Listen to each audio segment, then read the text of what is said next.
Hi, and welcome to MedInsights Unleashed podcast. I'm John Collins, and I hope you enjoyed this new episode, and thank you for listening.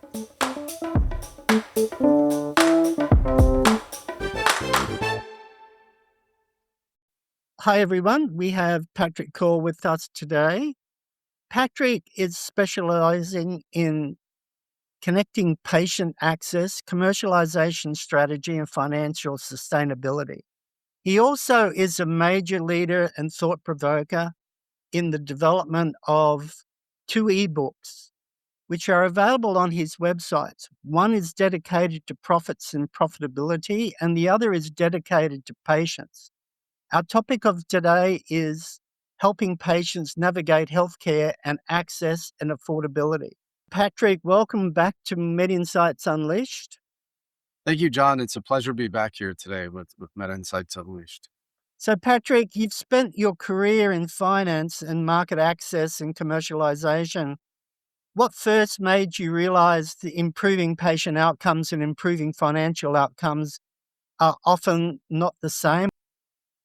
So it was very interesting. The reason why I'm focused on patients and profitability today is because of that very reason. When I was growing up in finance roles in pharmaceutical companies, I found that there's stakeholders and shareholders that are require certain returns from the organization in order to keep funding the growth and to make sustainable profits, and that they take a large amount of that and reinvest in research and development to come up with these latest and greatest therapies that patients are relying on, and that kind of innovation.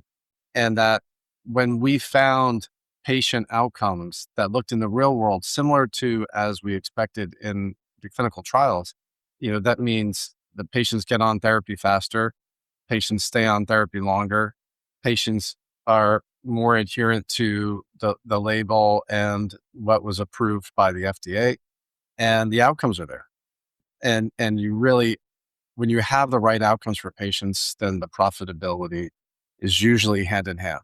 I think right now we're in a little bit of a different time, and there's a great reset for pharma under fire with the IRA and what that means.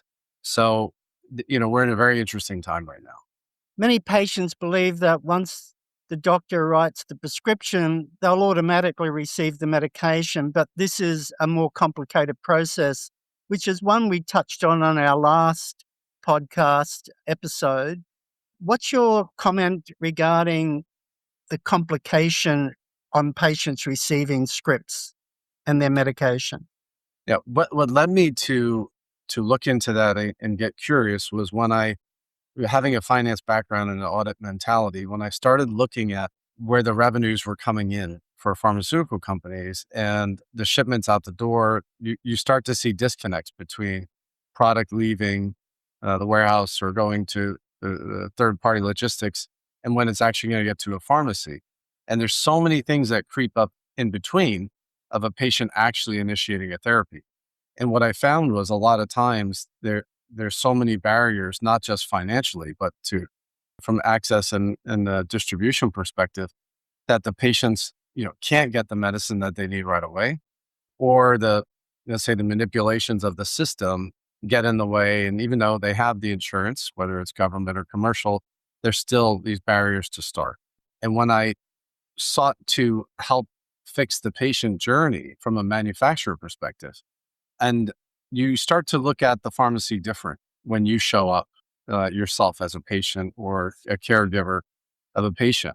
And I started seeing a lot of those same things manifest where, okay, well, I saw that claims level data when I was on the manufacturer side showing a therapy initiation delay, and I didn't know why. And then when I'm going as a patient and they're telling me, come back, or we're going to mail it to you, or there's something else that's required for you to get your prescription filled, I started investigating more and more and just realizing that we don't really bring the two together.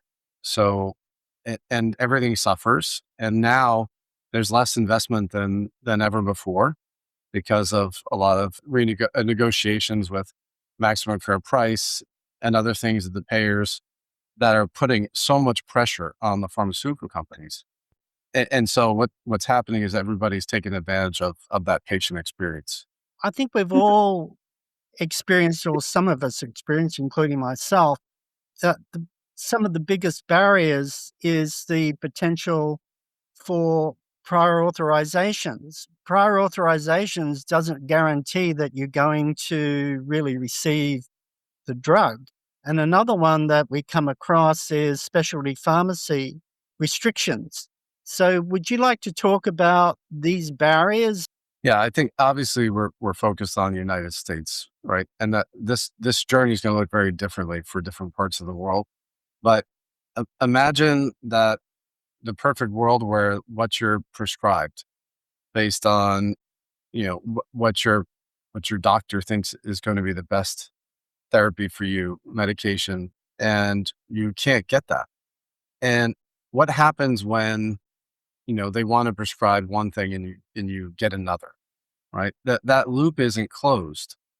Often is not closed to say, okay, I thought you were going to have the best experience with this because I have a lot of experience with that in my patients in a similar way.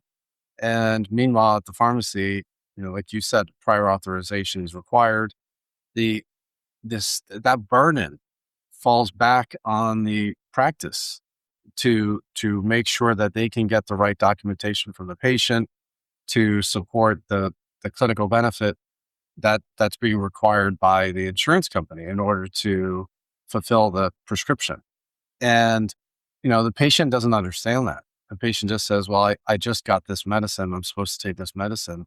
But, and they don't, unless they're really in tune with their Epic or My Chart or their records and where they are, they don't know what medicine they've been on. Maybe you go to the same pharmacy, maybe it's a retail pharmacy, maybe there are independent pharmacies in there. Patient doesn't know the difference. And then you have specialty pharmacies that you'll never see because that's where your prescription went to and you're on the phone. And now you're getting text messages and you're getting emails and all you want to do is start that therapy. And that's before you have any answered any questions of like, what is this gonna do for me? Am I going to have adverse events? How do I get back in touch with the doctor's office? It's after hours. So just getting the medicine is hard. Is there from our own experience in the oncology area that we've been working in for many, many years now, there is a difference between the pharmacy and specialty pharmacy. Can you cover what those differences are and how it actually impacts upon a patient, not only receiving, but also maybe we can discuss the processes and programs that different between a general pharmacy versus a specialty pharmacy? Yeah, that's great. I think that segmentation is critical, right? Let's say a higher specialization products need different types of care, also different price points. And along the way, there's a lot more support that goes into making sure, patients that really need something that may be deemed as life-saving or critical therapy with warnings and need to be taken in a different way than maybe a retail medicine that's closer to over the counter. I think those have support systems. There's a lot of dollars in between that are helping to fund patient support programs and advocacy and different ways to get, the support you need. So, but I think when you go down the other side of the ladder and you get to the bottom and you're in a retail pharmacy with what is still the right product for you as prescribed by your provider, it could be one of many in with subtle differentiation, but maybe there's something very specific about your case that the provider feels is necessary for you to get that medicine, right? And then that retail pharmacy doesn't have it available, or that retail pharmacy is vertically integrated and owned by the same company owning the pharmaceutical benefit manager and the insurance. And they don't want you to get that medicine, right? That part is never seen by a patient. So the patient just knows I was prescribed this. A lot of times they never close the loop. So what happens at that retail pharmacy is they just switch it out, right? Every state has different laws and the pharmacist is allowed to make a call and switch out for a generic, whether it's an authorized or something equivalent. So a lot of times that patient just takes that medicine and never calls back the doctor's office to say, yeah, that one you prescribed that you thought I should have isn't what they had. Or they told me instead of costing $5 for the generic, this is going to cost me, 500 because it's not covered by my insurance. So it's a very different experience for, let's say higher specialization, high priced drugs versus lower ones at a retail pharmacy.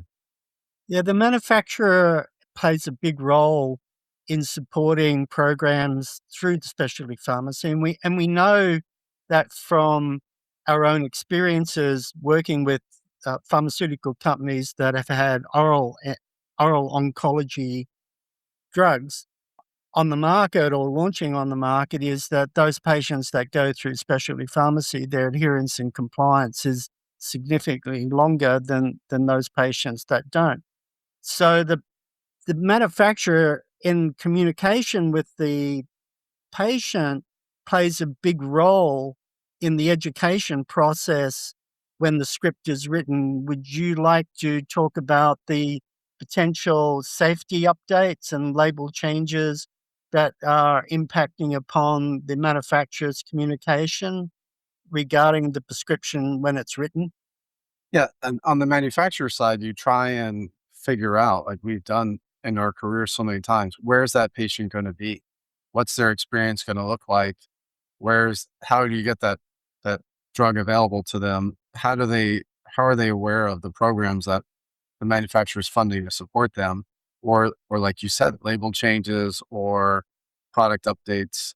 And this is where the biggest struggle is in the industry because manufacturers can't talk to patients, but they provide the therapy for those patients. And I think in the middle, there's so much noise and reason for fall off. One manufacturer, you could have 10 different products, right? Competing in the same class, and all 10 have a different system for let's say a practice helping provide a prior authorization for that patient in advance to make sure the pharmacy could fill it, or the pharmacy is going to have their own pharmacy management system or practice management system on the provider end. And these things don't talk to each other, right? And those are confusing. At the same time, you're trying to, there's 100 or probably more different pathways, much more than 100, probably more like a few hundred different pathways for that to look like. So how can, on the manufacturer side, when you can't talk to a patient, how could you possibly try and intervene and get them the information they need or get that information to a practice? So it's really a challenge out there, but technology is really coming through and helping manufacturers. But there's over 750 commercial manufacturers. So you could just imagine that they all have a very different experience. And a lot of those manufacturers, each brand has their own unique experience. So you start A to lot of the expect. manufacturers offer programs if you reach out to them via communication through the television. How do patients actually reach out directly to the manufacturer to approach them about supporting or getting support through the manufacturer's program directly? So have the remote ready to pause live TV because it goes fast, right? When you're getting through all the warnings. But usually at the end of those commercials, they'll say, scan here to learn more on a QR code. Those are great because the program can change behind the scene, but the QR code doesn't. But they'll also have go to this website for more information or call this number. And that's the first thing a patient should do, right? So there's if they have similar symptoms and they're curious about learning more, that's a great place to do their own investigation before they show up at the provider and ask questions. Patients have to take control of their journey in this day and age when there's so much noise and the providers have less and less time. Reimbursement is being squeezed and, so you have to take control. It starts with those commercials. A lot of them will take, nowadays with direct to patient programs, depending on the type of product, but you see this with the GLP-1s where they call and they're getting a virtual doc on the phone just from scanning the QR code or going right into an app.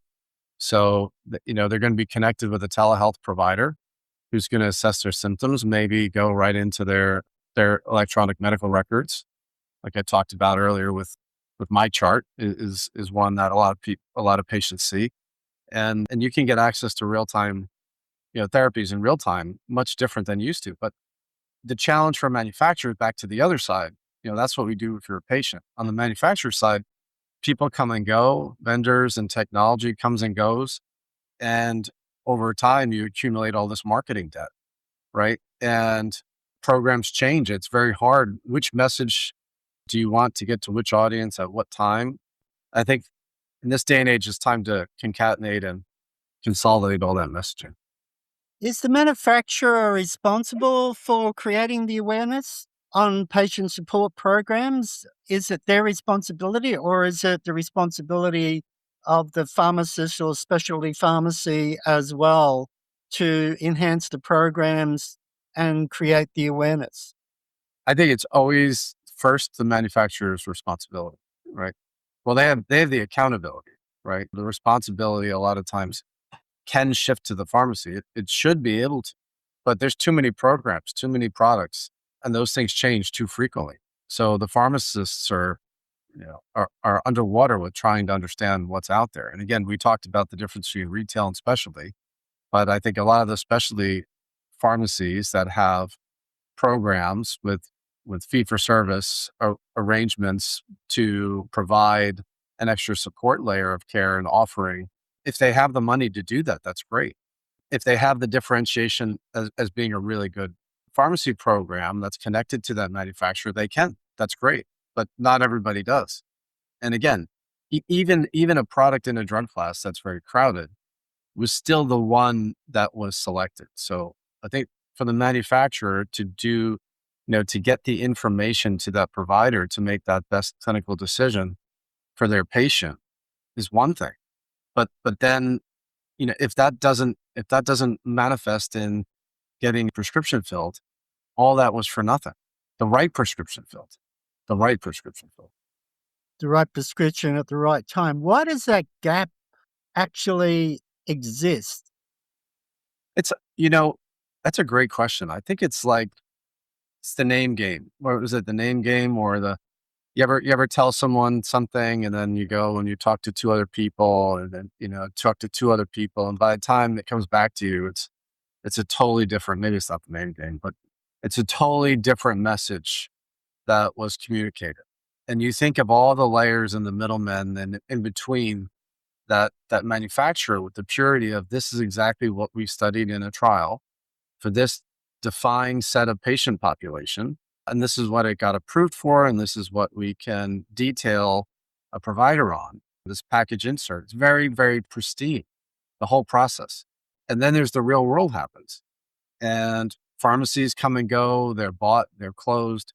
These practices, these providers are independent and then they're not because they're affiliated with bigger institutions that have their own economics. The insurers are constantly consolidating in that vertical integration of how do I help a patient more, but also retain more profits. And so there's a lot of vested interests in the middle. And then there's a patient that doesn't know any of that is sick and needs help. And I think every manufacturer, back to your original question, we have to think of what it looks like for that sick patient and then trace back that journey. And they may have hundreds of different journeys depending on where they live. Or they live in a rural, an urban area? How far is it to access, the right healthcare to the provider, to the institution?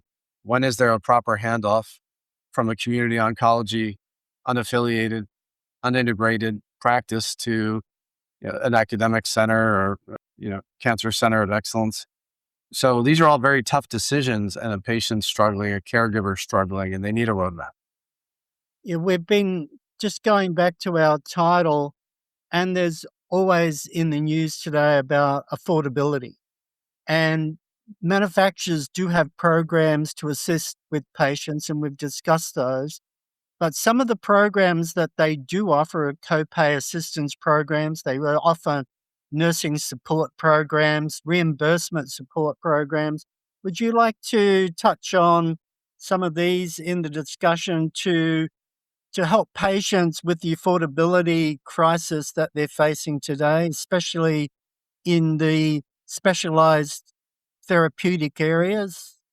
Yeah, I think the first question is what type of insurance do they have, right? That's always going to be number one. But let's stick to commercially insured patients, especially that's the only type of copay that can be provided, support from a manufacturer program. But if you're a commercially insured patient and you're going to the pharmacy, I'm sure 9 out of 10 times or 99 out of 100 times that manufacturer is going to offer a copay assistance program. So in those, the pharmacy, unless it's a specialty pharmacy, a lot of these retail pharmacies, they don't have the awareness of the programs or they don't have access to the programs. But there's a brand.com website that talks about the copay. You'll see it in those commercials you talked about. Pay as little as $0 for commercially insured patients. And what that means if you're a patient is if there's some kind of challenge in getting your medication affordably, then the manufacturer is going to help support that by providing that copay assistance. But it still has to be accessible at that point of sale. So a lot of manufacturers out there, they have a PDF form to fill out on the website, print out, bring to your pharmacy. That's not how these things happen. You leave the provider, often you drive around, you go get coffee, and then you go to the pharmacy and you hope it's filled while you're still out because you're eager to get started. So you don't have time to go home and get in front of a printer, fill out a form. Maybe there's information there you don't know. And that goes right into, if the drugs are going to be denied, you're going to have to do more homework and fill out more forms for your insurance company. But that you have to have that copay at that point of sale, right? And a lot of those higher priced specialty products or specialty pharmacy distribution, they have access. It's seamless. It's much more seamless in the program. But on the retail side, it's different. And the insurers are charging different amounts of copay to a patient depending on how they view that clinical benefit is relative to the competition in the class or how much they're making on other competing products in rebates back from pharmaceutical companies. So that's going to influence where the formulary positioning is and the tier of copay support. But if you're a patient, look online, look on your phone.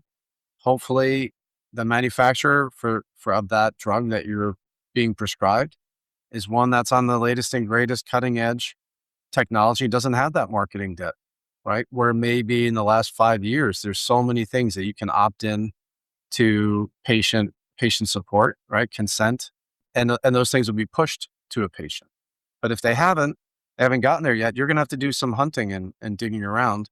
If you're a government patient and you don't have commercial copay, there's a foundational support that can help you with copays and the cost of therapy initiation, but those are not offered by the manufacturers.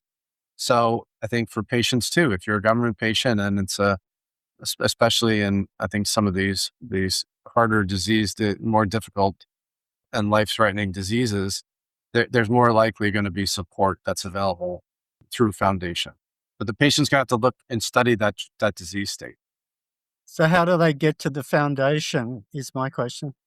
Yeah. Well, there's like Pan Foundation is a great one. I think if a patient's out there and just got a diagnosis, like a lot of the friends and family that we have that have those things, what do? You go online, you research that disease. And so, for liver cancer, what type of resources are available for financial support. And you're going to get hit with a whole bunch of ads from manufacturer drugs. But if you've already been prescribed a drug, then that makes it easy. You want to cut through the noise of all that, but say, look for foundation support or Medicare, Medicare Foundation, Medicare support, and you'll get connected with funding that's available to help offset some of that financial burden. But on the commercial side, you'll see programs that will buy that out of pocket for a patient down to almost nothing or nothing. But you have to have it available. You have to know what's out there. So go to the manufacturer's drug site. It's going to ask you, are you a patient or a provider? Right? Should. On the patient, you're going to start to see all different types of things. Get curious. Go look at what are the potential side effects. Maybe the provider didn't tell you some critical information because they're busy. Maybe there's one thing that the manufacturer wants to tell you that they didn't tell you. One of the things that you hear about all the time is this is healthcare made simple, right? And we've been discussing that healthcare economics is not simple. Why should patients care about understanding the healthcare system and why and how it actually works?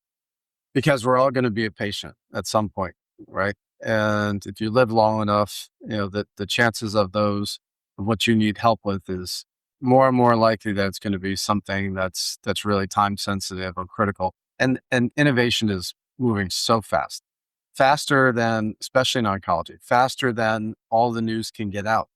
That's why great organizations like ASCO bring the thought leaders together and oncologists and practice and the whole community to teach them what's the latest and greatest, what's out there. But it's impossible. It's impossible to cut through the noise and understand, whether you're a patient or a provider, everything that's out there. So you have to, the more you understand as a consumer of how the system works, first of all, it's always changing. So, you don't eat an elephant all at once, you eat in one bite. And that's what I'm very passionate about, helping the patients with the pharmacy. Once you start getting to infused products and whether you're an outpatient or an inpatient of an institution, things start getting a lot more difficult to understand the economics. But certainly if you understand the challenges of the pharmacy and getting your prescription filled, that's a great place to start, because you can start to ask questions of the pharmacist. Is this what I was provided? Right? What are you switching this to something else? The branded product is much more expensive, but are there similarities, or how big are the differences between the two? Right? What if dollars didn't matter? Right. And so all these things, and so there's pharmacy economics. There's how much is a pharmacy going to get reimbursed to dispense the ingredients, right, of the product. That's One, important for. one thing that just popped into my head is that the branded product versus the generic, it's more likely that you'll have the full patient support program, the nursing staff, the reimbursement program, the copay program will all be supported on a branded product, but on a generic product, that's not going to happen. Is that your thoughts as well? Yeah, absolutely. That's an excellent thing, especially for consumers to be aware of, that generic product that's offered at that extremely low price point. First of all, that's just bioequivalence. That's enters. It's proven that it enters the blood equal to or faster than that branded product. But all those programs, those great patient support programs and attention by the manufacturer, those have to be paid for. Right. So when people pick on these high prices of drugs, they're not seeing all the support and the millions of dollars that have to go to get those programs accessible to patients. And on the generic side, they don't have those. So you're definitely much more on your own with the generic, and it's cheaper upfront. But you're right. It's going to cost a lot more in trying to find help that may not be available. Right. So, Yeah, it's a good point. We're stepping into the realms of advocacy and empowerment of a patient. One of the areas that this is critical for us to discuss today is insurance denials. So, what's your feeling about insurance denials and patient empowerment? yeah, denial is not a dead end. What it likely means to a patient is that they it used to be a very manual process. It's not. It's with AI's help and these insurers. It's pretty seamless, and something's not lining up for the prescription as provided with the information provided on the patient by the provider, and something's not lining up. Right? You have to try one or two medicines before you try a third line product, let's say. And if it's not in your record that you've tried those one or two, then that could just be a red flag immediately and say, nope, denial of coverage. So you don't have this because you haven't tried the others. And a lot of times those patients have tried those others, but either the doctor didn't know or the electronic medical record didn't know. These pharmacies don't integrate intentionally with one another. So, that's a whole nother point. Maintaining continuity of your pharmacy also helps a patient because there's continuity of the prescription history. I just went for my daughter to try and find out what medicine she took in February, and they messed up and lost her record in the pharmacy, and that was the same pharmacy. But I called, and thank God I got a pharmacist willing to help me and connected what she was taking at the time, and I started mapping out my own prescription history offline because it's important to know. So, the denial is not the end. The denial should be the beginning, but the patient is likely going to have to communicate with the practice and figure out what we call the utilization management, being performed by that insurer to say that we want to make sure that this is the right product for the patient. And you're going to have to get involved. So, with your passion to ensure that the patient is educated and aware, you've developed resources recently, and these are available on your website. Do you want to go through what you've personally done to enhance the education of the patients and the healthcare providers? Yeah. Yeah. Thank you. It's extremely difficult to talk about the same thing from two totally different lenses. Right. And that's what this is a great opportunity for that we have today with your audience is to, okay, if you're a provider or you're a patient, hopefully this gets to both, right? And you find that middle spot, or a manufacturer whose programs you may look at a little differently. So I created this patience and profitability framework because manufacturers have to maintain profitability in this very tough time with with the pricing pressure that's on them like never before. And it's going to kill innovation. That money comes out of funding the research and development. So that's one side. Put together trainings through Next Gen GTN for manufacturers, for both commercial and finance teams to understand how to make profitability better defensible today than ever, and to understand the different sides of the coin for the manufacturer. On the patient side, put together, and there's also an ebook for manufacturers on the profitability. The patient ebook available on my website, patricrcoyle.com, is for downloading for the consumers or the patient that's going through a challenge to start to understand what's going on. And again, there's going to be very different for the thousands of different drugs that they're going to be prescribed. But if there's a common layer of understanding you can get to, and questions that a patient can ask that I'm telling them to their pharmacist or provider, it puts the work back on the people that know how to manage the system. Can I call the insurer? What's ask, why was I denied? Right? What do I have to do to file an appeal? If I'm a patient going back to the provider, can you write dispense as written? Right? If you write dispense as written, it can't be substituted. Right? That's a tiny little change that can be made in a prescription that sometimes is, sometimes not, because that provider is trying to figure out how easy, or hard do they want to make this for the patient. They don't. They want it to be easy for the patient, but nothing's easy. So hopefully the patient reads the ebook or consumer who's curious and will be a patient at some point and says, okay, I feel better informed to talk to the pharmacist. Is there, like we talked about, what's the difference between these products you're giving me? What else do I have to think about? Or sometimes that's even just tell the pharmacist, oh, I forgot to tell the provider, I'm taking a statin. I just started taking, I didn't tell them. So I was just prescribed this medicine, what does it do in combination with a statin? And that pharmacist is that last line of defense sometimes. So, those types of things I talk about in the ebook. And I really encourage everyone to tune in and try and figure out how to take better control of their prescription journey from a consumer perspective.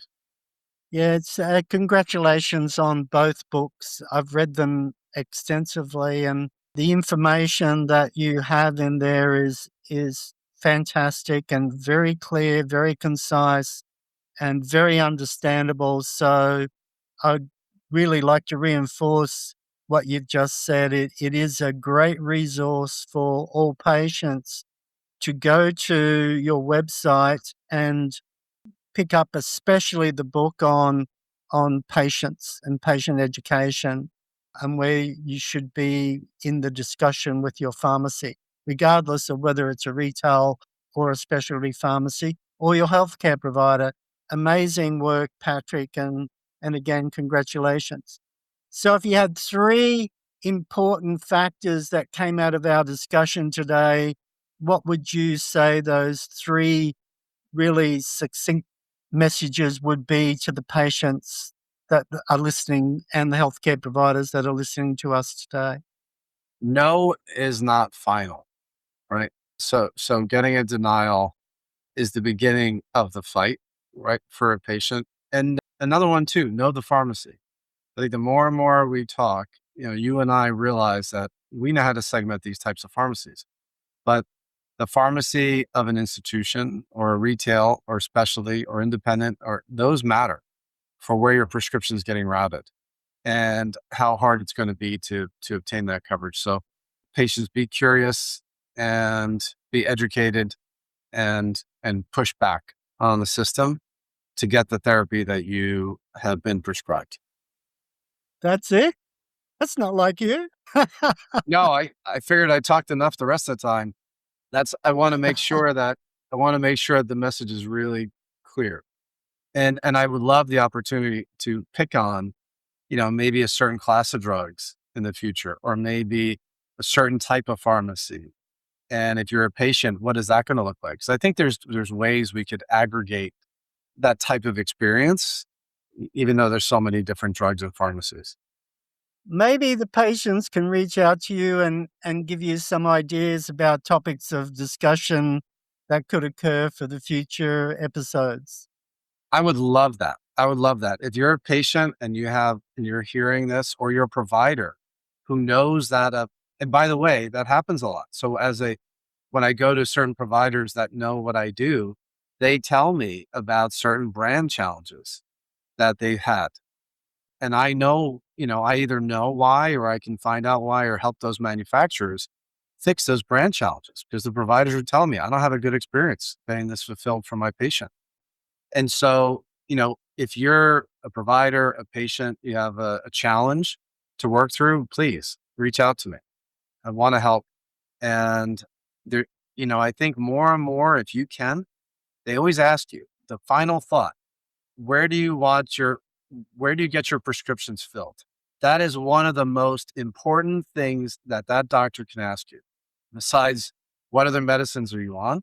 Do you have a preference of where your prescriptions are filled? The answer should be yes. Absolutely yes. But I don't know which one is right for you based on where you are. Shoot for independent wherever possible.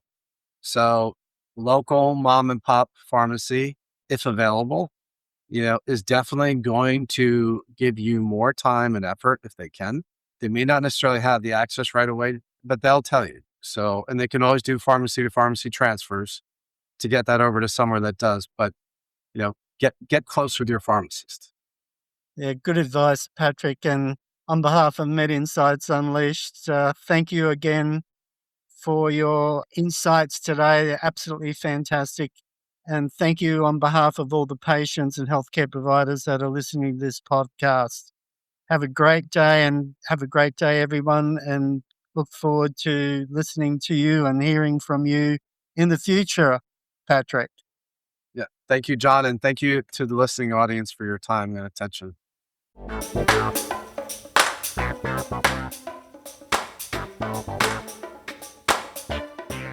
MedInsights Unleashed disclaimers. This podcast is for general information purposes only and should not be considered healthcare advice in any way. The podcast is not intended to replace professional medical advice. The use of the information and material linked to the podcast is at the user's own risk. MedInsights Unleashed is not responsible for any losses, damages, or liabilities that may arise from the use of the podcast. Importantly, please consult your healthcare provider for individualized guidance and treatment. Thank you, and we look forward to you being with us on the next MedInsights Unleashed podcast.